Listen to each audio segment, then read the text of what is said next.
Hello guys, so it's been a while since I've made a video. All of a sudden tonight I have an urge to make one for you guys. It is literally 12:01 a.m. right now and my mom is sleeping right next door and I can't be too loud. But this is literally the only location I have in the house right now to do this for you guys. Okay, so there is several lights I want to talk about. And it's particularly strike a certain interest of mine. Okay, let me show you what it is. This is an Acebeam E10 Vn. Okay. At first, I was totally not into this light. I thought it was just weird, simply because of the fact that it takes a what is this, 23650, I think that's what it's called, and it's a 2000 milliamp hour battery. It's not all that great because I'm used to having 18650 that are 3500 milliamp hour, and this thing is 2000, and it's just kind of odd. I didn't really understand why they would make this battery. I would actually prefer it to be 26650, a little longer, and you have 3 times the capacity, like 6000 milliamp hour battery. And I think it would just be that bit longer. However, when I got this, after I got this light and got to play with it, I kind of like it the way it is, really. It's kind of cute and keeps it short and small and very stubby, and yeah, I like it. But that's not the shining star of this light. What is the optic here. This optics is incredibly unique in a way that is extremely efficient. Usually optics aren't, but this one is. So this light, this particular sample has driver VNX2, W 2.1, 5400 Kelvin, and it puts out, what did it put out? I have all the numbers right here written down. So it puts out 1000 lumen and 150 kcd. That to me is incredibly impressive. The reason being is because you can see here the beam is just a simple hotspot and nothing else, right? And on a typical light, like say this regular light here, a thrower with a normal reflector, you have hotspot, corona, and then spill, right? And this thing right here is about 125 kcd, 150, not too far off. So they're, in terms of throw, they're relatively similar. But you can see here the beam is completely different. You have right about 2000 lumen here, about 1000 lumen here. But the problem is with this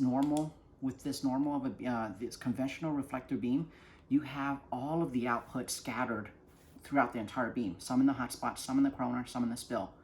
So 2000 scattered all around. So how much in that hotspot? We don't know, but it's certainly just a fraction of the 2000 lumen. This light in particular, with this very unique optics, and actually a very efficient one, because the W2.1 push right about 1100 lumen, and this thing pushed out 1000 out the front, so that is very impressive. So in a reflector, it'll push out 1100, and here you're only losing 10%, so which is incredibly efficient from what I've used to with optics.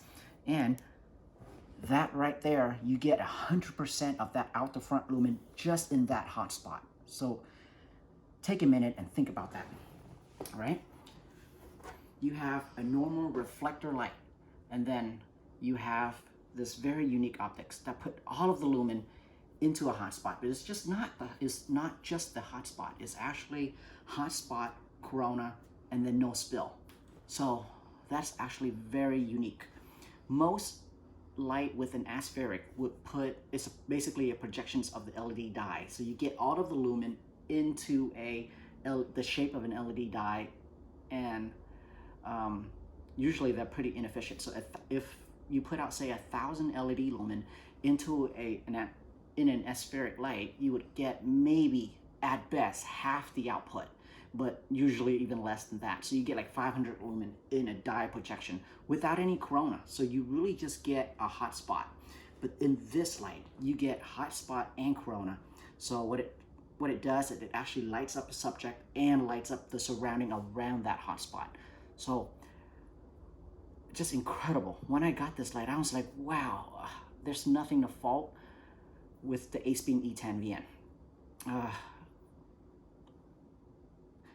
I guess how useful a beam is subjective, but for me, I'm definitely a dedicated thrower lover, and all I really care about is the hotspot and the corona.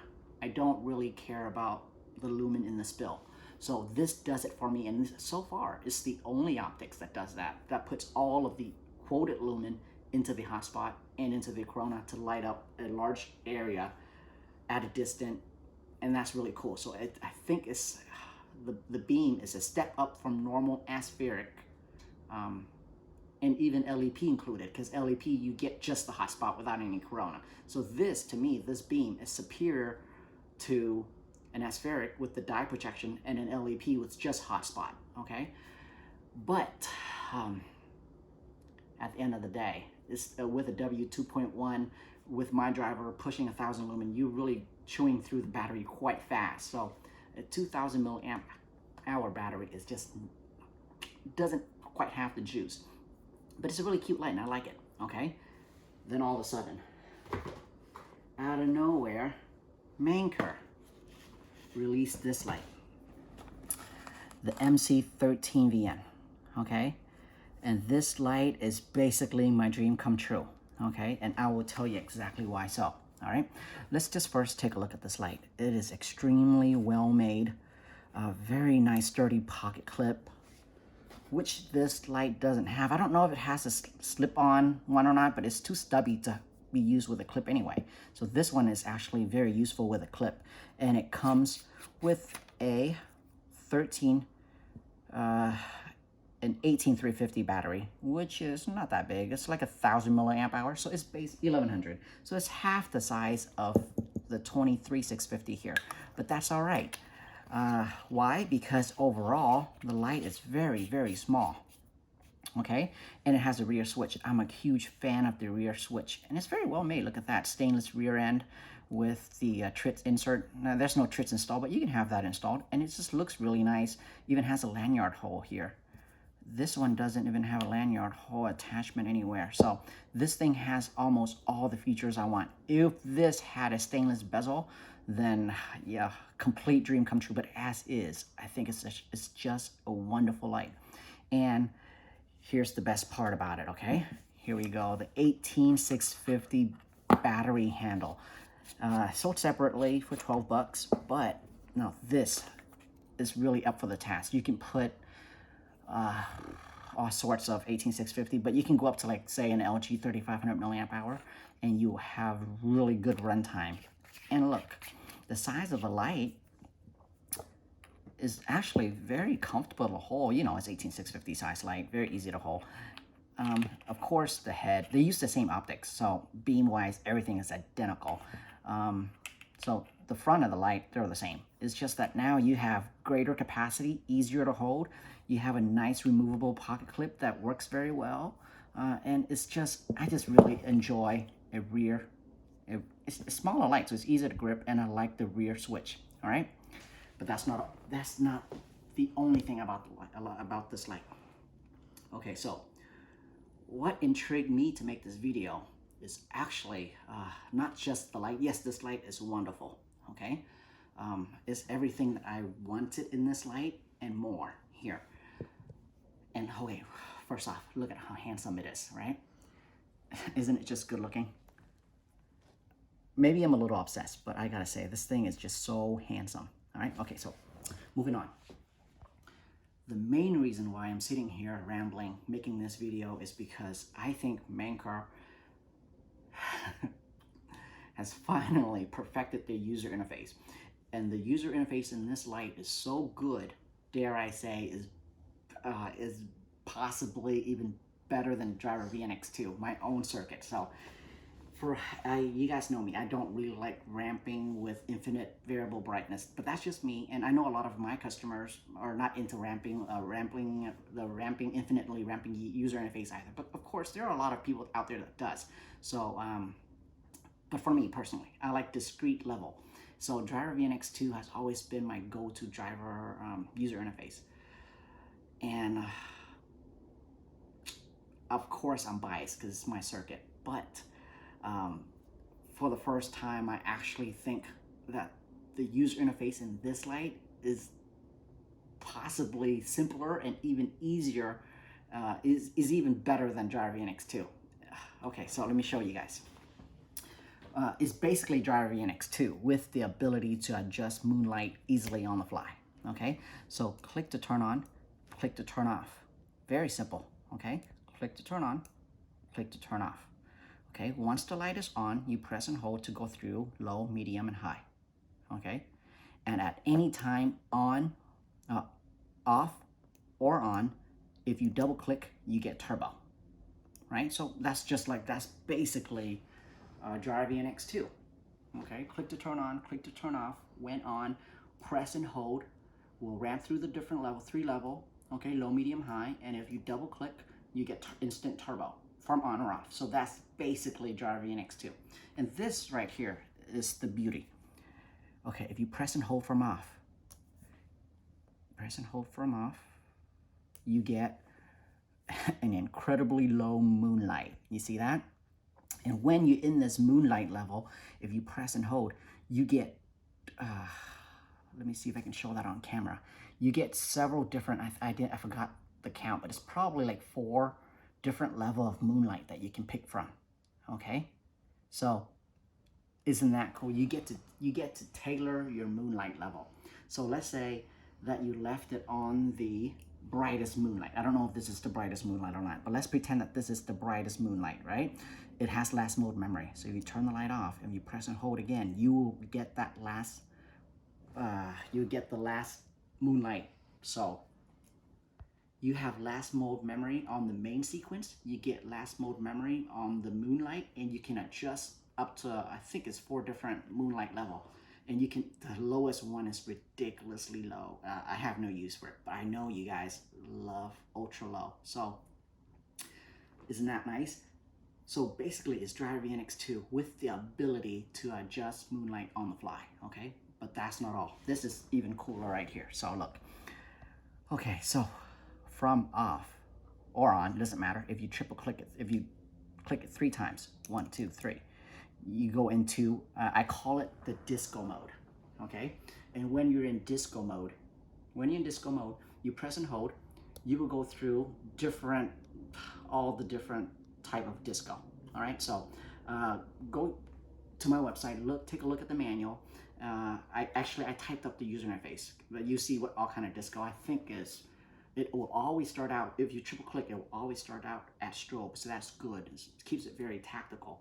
And then I think it goes through beacon, SOS, and then a slow blink or something like that. But the point is, you get a bunch of disco, okay, with the triple click. But the nice thing is, there's no mode memory on the disco, which is good because you don't, if you want to use this like tactically, you don't want to turn it on and get beacon, you know, or SOS. You want to turn it, with a triple click from on or off, you would want it to hit strobe right away, and that's what it does. So this is basically GyroVN X2. This is basically the user interface in the modern O-lights. This is the pinnacle of discrete level and program and some user programmability, but not too much to frustrate the user. And that's just amazing. I think it's crazy. I mean, I think this user interface makes GyroVN X2 basically obsolete. You really don't need to be making all the adjustment. It will just confuse people, and once in a while, if you accidentally does the 8 clicks too fast, you program yourself out of the mode or whatever. So, and for me, Audril or Andrew, however you want to say it, it's a little confusing for some to program. There's just too many levels, and I'm not a huge fan of ramping up and down. I can never stop exactly where I want, and it's just, for me, it's a little frustrating. But I can use it, it's fine, but honestly, all I do is ramp up and down and turn it off and on and then double click for turbo. I don't really play with all the hidden setting anyway. But if once in a while I accidentally set to something else, it's kind of drive me nuts to reset it. So there's nothing really to screw up. Whew. Manker, I forgot to say, Manker builds some good lights, some bad ones. but they have got terrible user interface in the past. To the point that the minute I get a Manker, I'm like, okay, you know what? I gotta put my own driver in here because the user interface is just sucks, frankly. But this user interface, they hit it right on. And the weird thing is, I don't know who consulted them to make this user interface. I'm pretty sure they got it from some of my user interface and some of Olight's, and they piece it together and got this. But this is just perfectly amazing. Okay. Oh, and for some of you that are confused, why is this a driver? Why is this not a clicky? This is, just to clarify, this is not a clicky switch.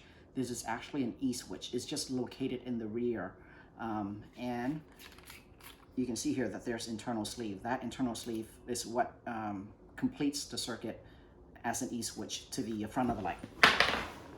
Oops. Okay, there we go. I lost the battery, but that's all right. Let's just put in the shorter body here. So, what else can I say? Let's get back to this optic, okay? So I have been just for the last 5-10 minutes just completely raving about the user interface.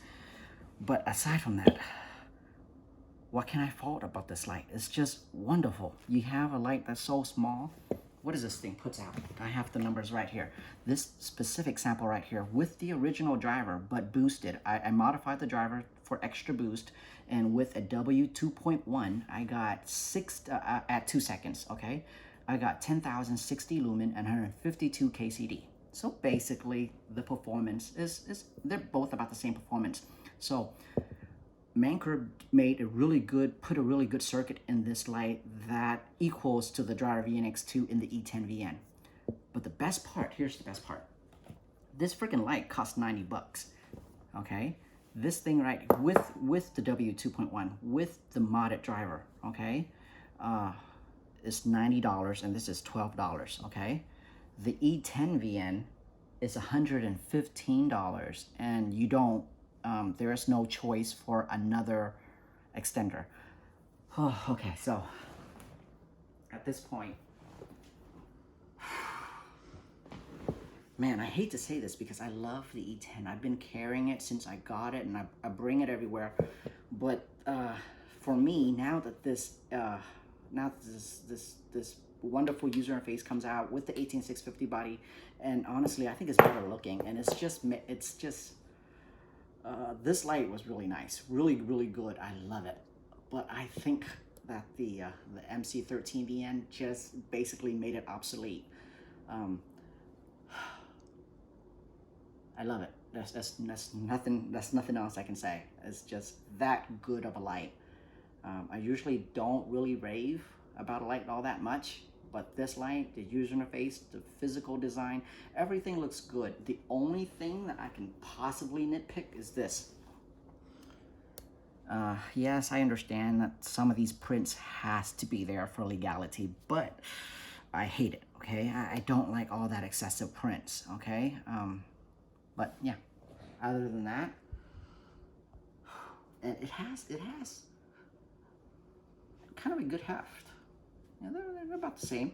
It has a pretty good heft, and it handles the heat very well. It handles the W2.1 heat very well. So, good job, Manker. Wonderful driver, wonderful user interface, and just gorgeous light. All right, so, okay. How can I talk about the other light without sounding like a Manker salesperson, okay? And I'm not even advocating Manker. It's just, this light is good. There are other Mankers that I think they're so-so, but this one is good, so I'm reserving all my raves for it.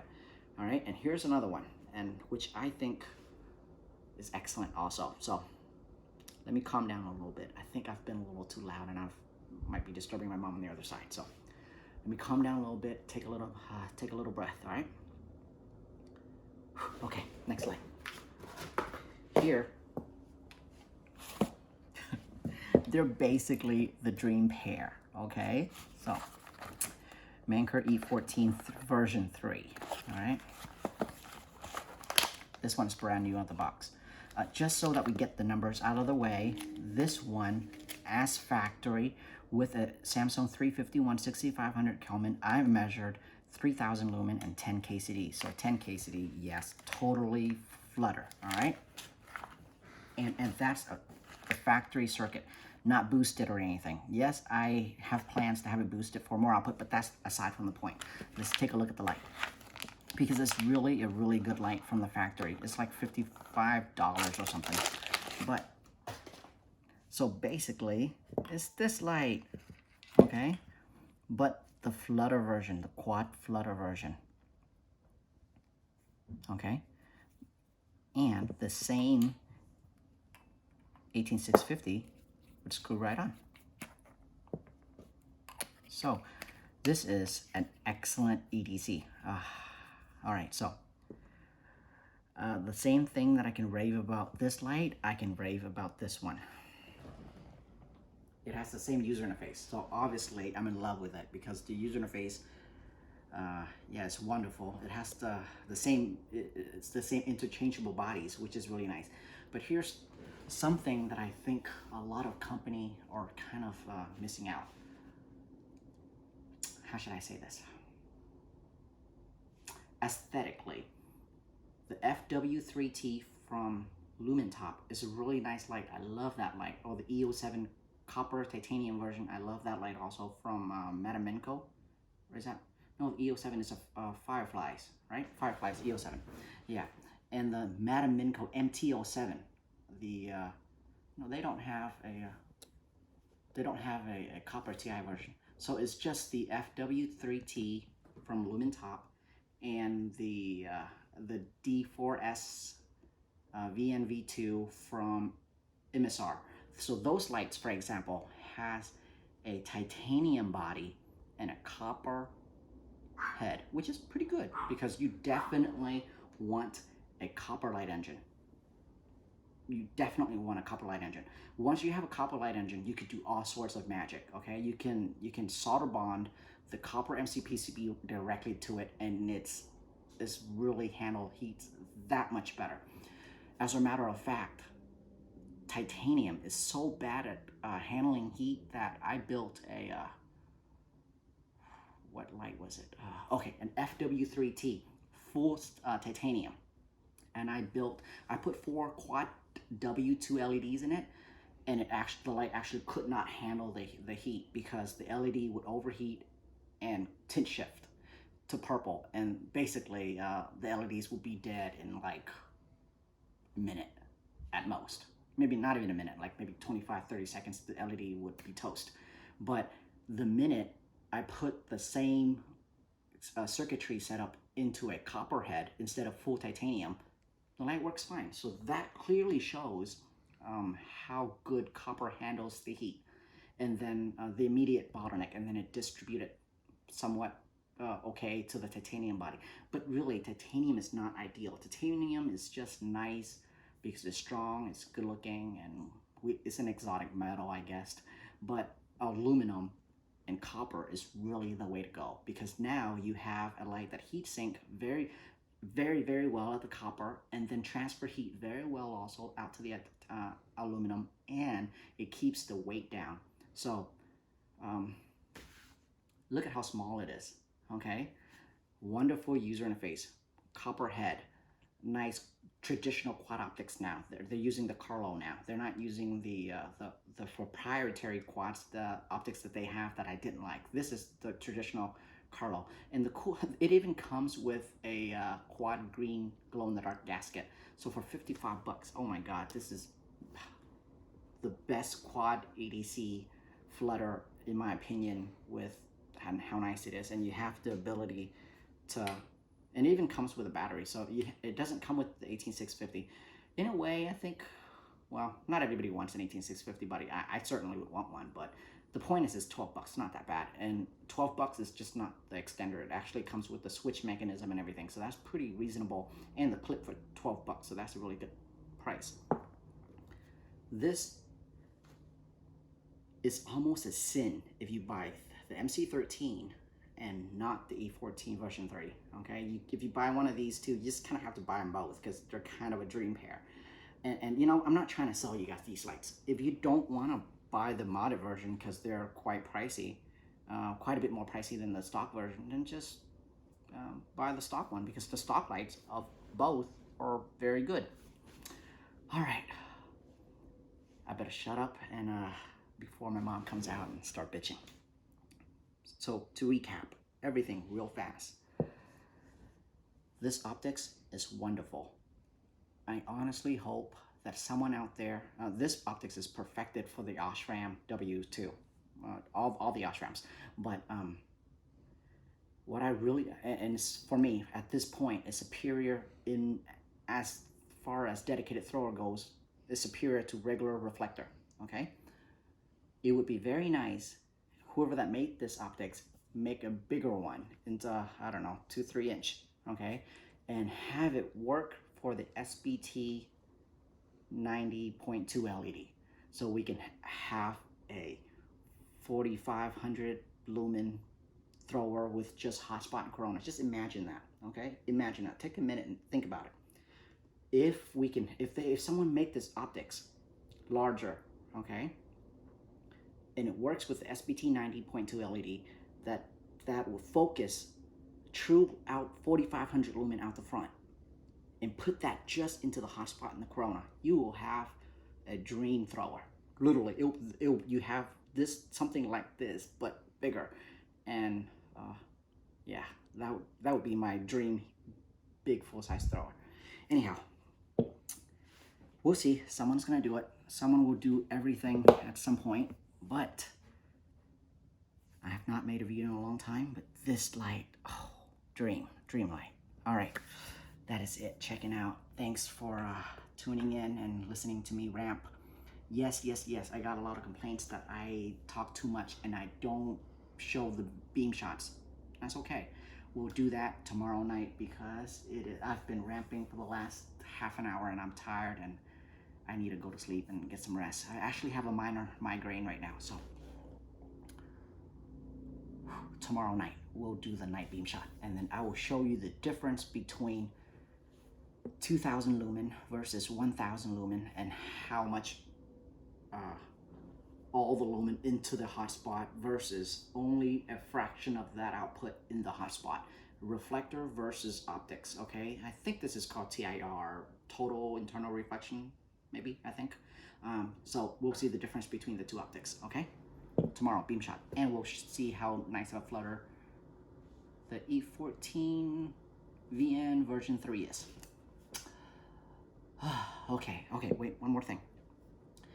Manker, if you're listening, I would not mind having this, a future iteration, like limited run, okay, of this head portion in copper.